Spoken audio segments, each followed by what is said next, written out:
Hi guys, my name is Ain. In this video, I'm going to show you on how to adjust the setting for your top molding and toolkit, or we call as cornice and your skirting. Okay, so in AiHouse, you can choose to hide or show your top molding and toolkit by clicking on unit components. You will see here you will have a top molding and toolkit, and you can just click on untick and you will no longer see your toolkit and top molding. But this is only for temporary.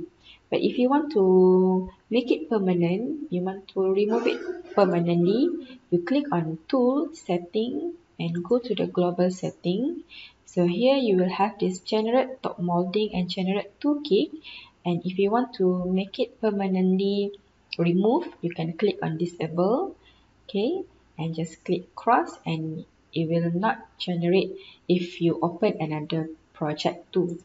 Okay, and now you can also adjust or change the texture and also the style for your cornice, and you need to go to the 2D view, click on your room, and when you scroll down a bit you will see here you will have this top molding style, and you can adjust the style. You can select the style here, okay, just double click, and also you can adjust the texture, okay, double click and go to the walkthrough to see the changes.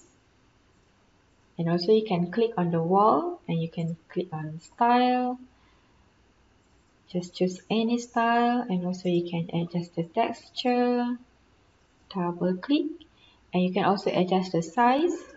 But if you want to change the size, you can click on this lock and unlock button, and the depth also you can adjust under this face property setting.